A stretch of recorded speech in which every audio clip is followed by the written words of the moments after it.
Welcome to Uplink China International. Hey everyone, my name is Ronald Martin Mugisha from Uganda. I am the client manager and also the co-founder of Uplink China International. Uplink China International is an import and export trading company that is based here in China. Uplink China International was opened up with the main goal of easing trade between China and the world. So what services does Uplink China International offer? Uplink China International offers groupage shipment from China to Uganda, meaning we're able to consolidate different customers' goods into one container and ship it all the way to Uganda. And the other service is we do full container load, whereby in case a client has a commodity that can be able to fill up a container, we're able to ship the full container for them until it reaches their destination. Plus also, we also help clients to find reliable suppliers in China, which is our sourcing services, where we connect you with reliable suppliers here in China. Our main office is located here in Yiwu City, here opposite Gate 25, Gomao Dasha. So you're most welcome. In case you have any inquiries, thank you very much. The Sanyin podcast. Today, I'm joined by the amazing Miss Reeds, who is a Pan-Africanist. She's a lot of things here in China. Miss Michelle, you're welcome to the podcast. Thank you so much for having me. Okay, first things first. For the very few who don't know you, how would you introduce yourself? My name is Michell N. Mhlanga. I'm a lady from Zimbabwe, a country in Southern Africa, for those that do not know it. I'm a PhD student here in China, and I'm currently staying in Nanchang. That's more or less the basics about me. Okay.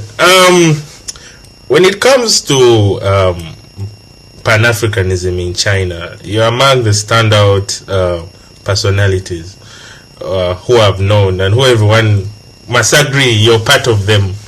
I remember when Wodamaya was in Beijing, he name listed you as some of the people who are keeping up the torch of Pan-Africanism here.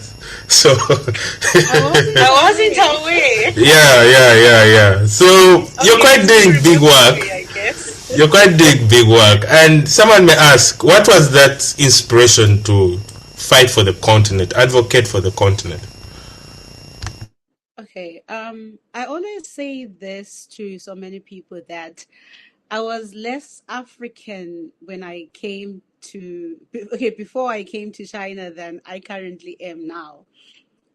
Being in this place had me reading or researching so much on what an African is, who we are collectively, where we come from, why we think the way we think, why we do things the way we do, why we've got so many divisions, why we love certain part of people or certain tribes or certain whatevers, and why we hate others. So in my quest to understand all those things that were kind of bothering me, I ended up reading much on our on our colonial at first, and then neo-colonial history. And it invoked something in me that resonated with what Pan-Africanism stands for. And because of that, I got to embrace Pan-Africanism in its totality. And I saw it as something which is relevant and something which was missing amongst my peers here in China. And that's the reason why I took a step and I decided to start posting much on it, or I created groups as well, which looked into different topics which had something to do with what happened in the past as well as current affairs. So that's where the spark or the motivation for me to be a Pan-African started from. Okay, let's talk about Pan-Africanism, because the definition of being an African is quite vague.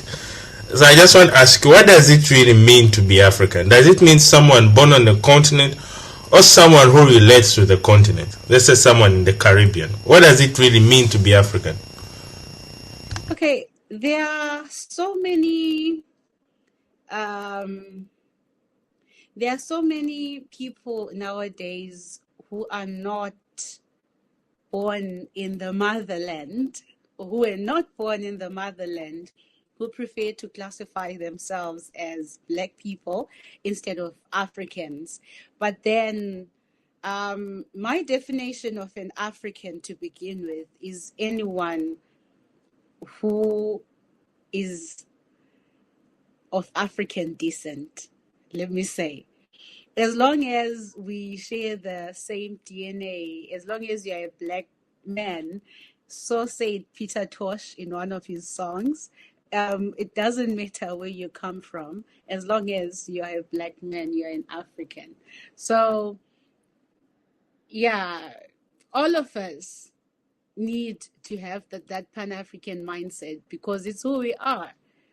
I don't segregate and go like, oh, okay, because this one was not born in Africa, they are not African. Nah, your skin tells you, it tells where you're from. For me, that's just how it's like. And we do have other non-Black people who were born in Africa who are actually Pan-African as well. So I also do recognize those ones. But basically, like on the base, as long as you've got Black skin, you're an African. Okay, because I once had that conversation with our mutual friend Tayo, and his take was, regardless of skin color, it doesn't matter. Like, he has met people who are white in Zimbabwe, people are white in South Africa, and they relate so much with being African. So he doesn't think that skin is a definition of being African, even the Arabs in the north. So the distinction to me is quite vague. That what makes someone really African? Like, is it an identity? Is it skin? Is it location? It's quite complicated. There's this quotation I once saw. It was saying, I'm not an African because I was born in Africa. I'm an African because Africa was born in me. So that just sums it all up. Okay. So one of your most impressive works that I've seen recently was the China Business Summit, and how you organized it and how it was successful. So tell me just about the event, if there will be another one next year. What did you achieve? Just tell me something about it. Okay, the main aim was to bring business people who are Black to be in one place and have speakers share whatever it is they wanted to share with us, words of encouragement, motivation, and also to network amongst each other. That was successful. We managed to do that. And when it comes to the networking aspect, it was one which was way more important, I would like to believe, than the rest, because we have so many people here in China, young people, and even the older ones, who are interested in doing business, but then they usually do not know how to go about it, number one. Number two, others have an idea of what to do, but they do not know who to approach or when to approach such people. So all those were some of the reasons why CBBS had to be done. And I would like to believe, based on the feedbacks that we got from people, that it was successful. And quite a number of people that I know myself who were considering being entrepreneurs last year have actually started making strides. And it's all because of the gathering that we had of CBBS 2025. And this year, it is going to be there again in November. So For those who did not get to be with us and get inspired last year, do make sure that you attend this year so that you come up with one or two things to do, and just more than 10, 20, or whatever the number of connections you'll get. And the other thing that was of importance was the presence of the speakers that we had. Dr. Johnson, we had the Jamaican ambassador to China, we had Baba Joshua Maponga. We had plenty other speakers in the room, and each and every one of them delivered something which was unique. And if you did follow the event online, you would have realized that it was just a cocktail of motivations. If you were a student, you had someone speak to you. If you were a young woman, you had a woman speak to you. If you were a diplomat, you had a diplomat or two speaking to you. So that's more or less the kind of environment that we would like to keep, igniting amongst ourselves here in China. Okay. When we posted the poster today morning, some of our listeners sent questions, so we only have two. And the first one is, hey JP, help me ask Michelle why she identifies as a Marxist-Leninist. I usually see this on her X profile. Okay. It's safe to say I'm an aspiring politician.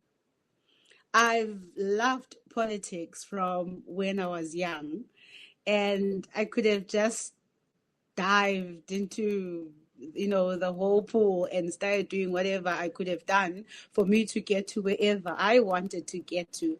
But I saw it as something of great importance for me to, firstly understand what politics is. And there's no way one could get to look into politics without, reading much on political ideologies.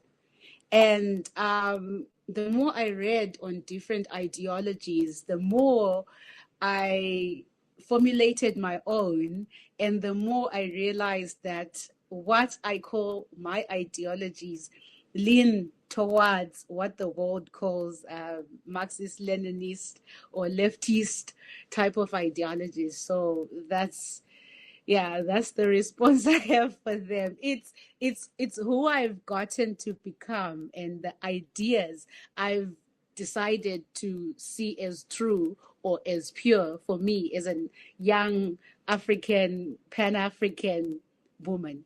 Yeah. Do you think leftist policies are good for Africa in general? I'll answer your question in a particular way. There is no single policy or ideology that's going to be good for Africa. You get me?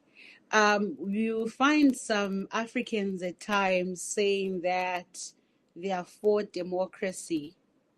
And then if you ask them what they understand by democracy, they are copying and pasting what the Americans call democracy, working for them in their countries.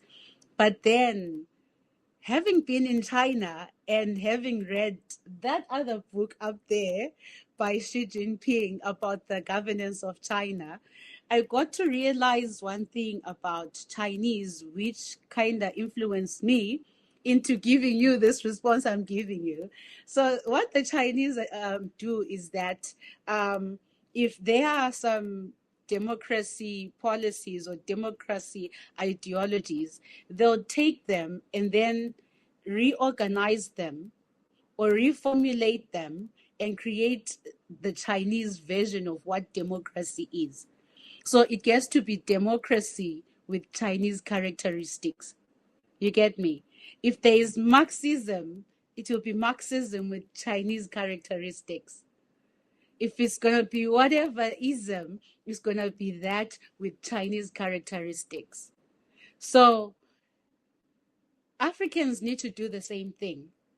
That same type of ideologies that work in the West, that work in China, cannot be copied and pasted the way they are in our continent. Number one, they cannot be copied and pasted in our different countries. Number two, all of us need to sit down and tailor make ideologies based on the ones which are there, and make those that suit our own particular environment or countries or the continent in general. So there is no one particular ideology or a group or a set of ideologies that can actually work for Africa. We need to tailor make our own. Okay, and then the last question from the audience. It comes from a lady. She's called Florence, and she says, "Hey JP, I'm a big passionate follower of Michell's work. Just tell I love her so much. When she graduated for her master's, she shared a very inspiring story that nearly led me into tears. I just wanted to tell her that her story has also inspired me to follow my academic journey, and I wish she could share her story to enable other girls, especially here in Africa, to pick a leaf from her." I don't know, maybe you can share your story, maybe someone can get inspired or something like that.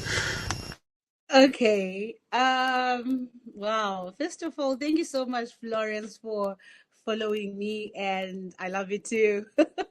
Hopefully she gets to inbox me from wherever she's following me from, whether it's on X, on WeChat, or whatever, but I would like to talk and say hi and thank you. So, yeah, I did share my academic journey when I graduated with my master's degree. And basically, it is a summary of what I've gone through, the hard part, sad part, the good part, and yeah, the celebrations for the Master of Public Administration. So my academic journey starts off, which I shared, that is. It so happened that in 2012, I started doing my first degree. That was with the University of South Africa. I was studying LLB, law, and it's a 4-year degree. I was quite good at school. And on my second year, I had to drop out because of tuition problems, as well as other family problems as well. So it really got me into a state of depression. I remember, like, I never really knew what depression was until that period.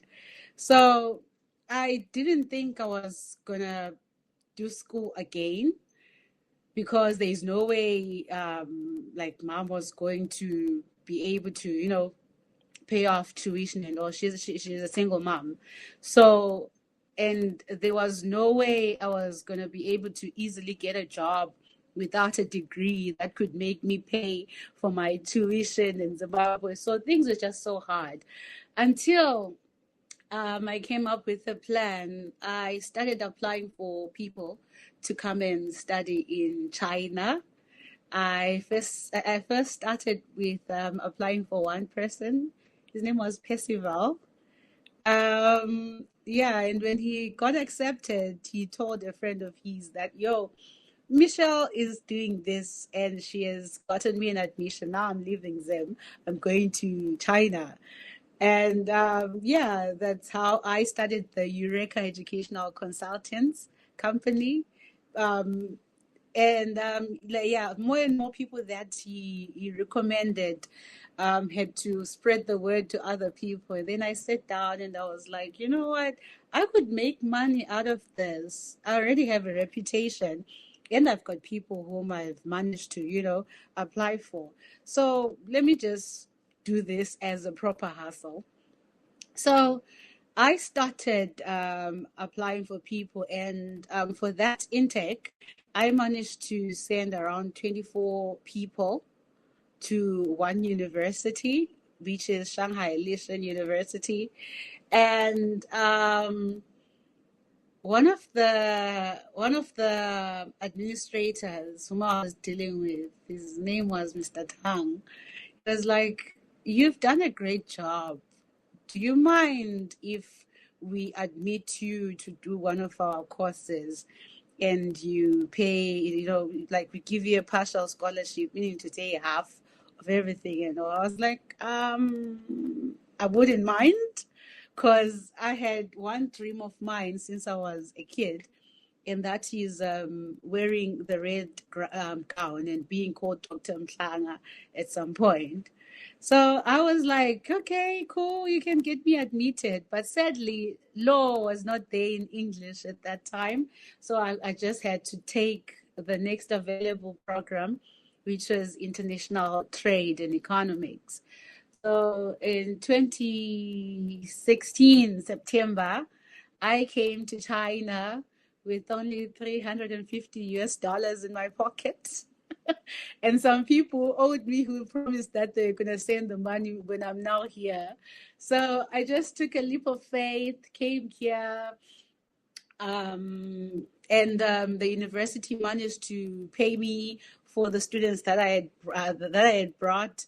So when I settled in, I found my way around, and 4 years down the line, I managed to complete my bachelor degree in 2020.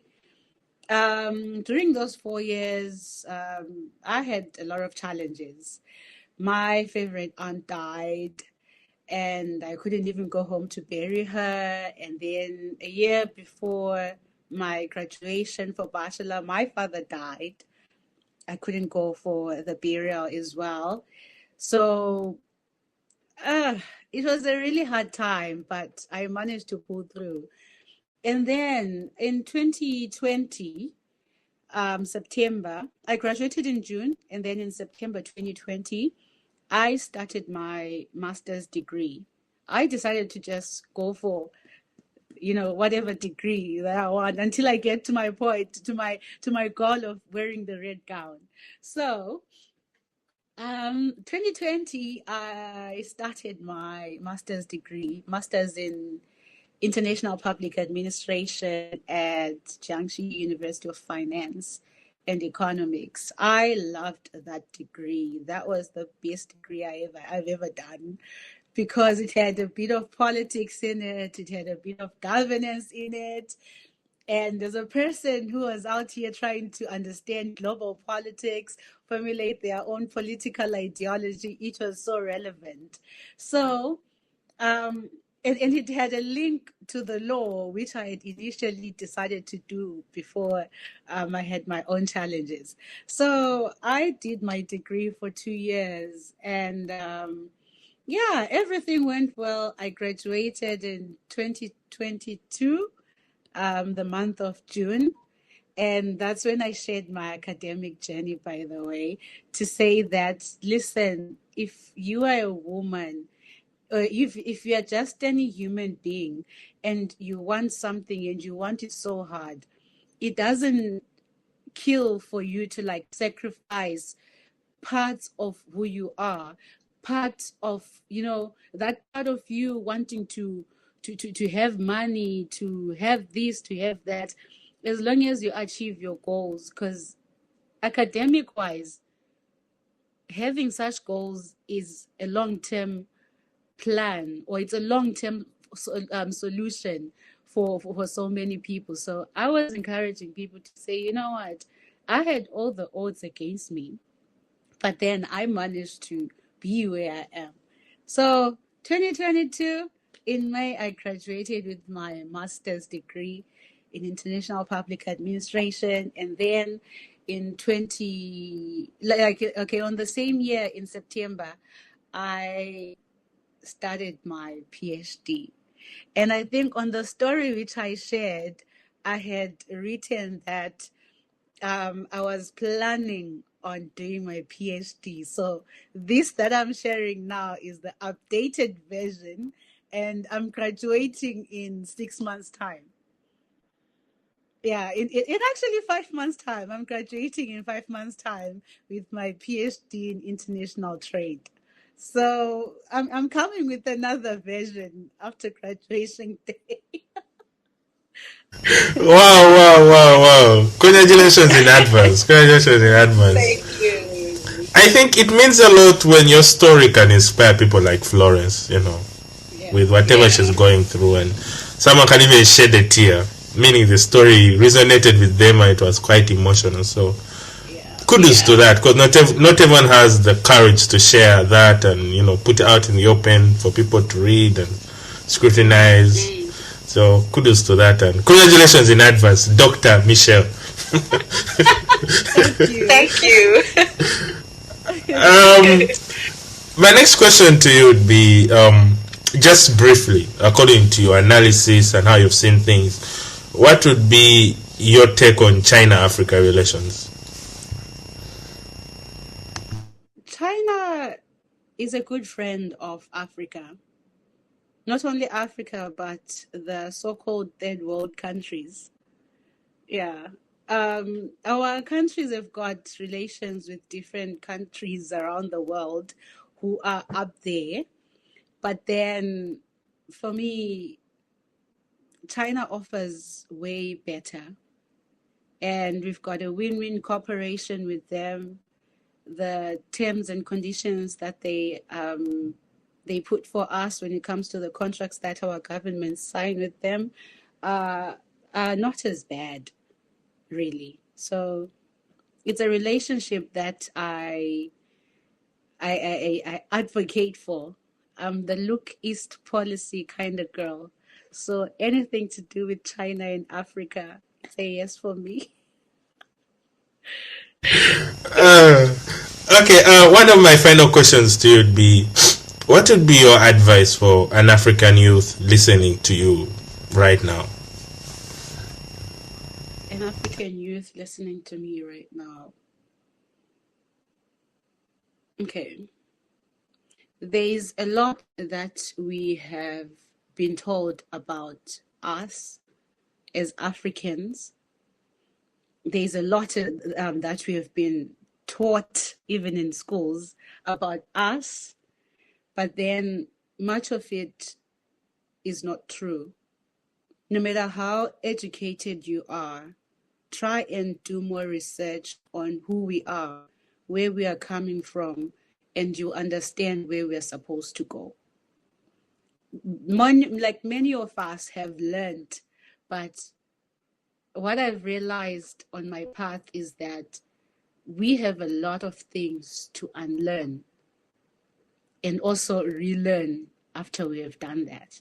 So make sure you unlearn what you have grown up thinking is the truth about us, and you understand what I'm saying one day. Yeah. Okay, our final question to you would be, what makes you proud to be Zimbabwean? A Zim lady. Tell me about Zimbabwe. Zimbabwe is home. Zimbabwe is home. I'm a proud Zimbabwean because I come from a nation where people have been through the most because of stuff like sanctions that, were imposed on our own country. But despite the economy not being as good, I've seen old women hustle for their grandchildren.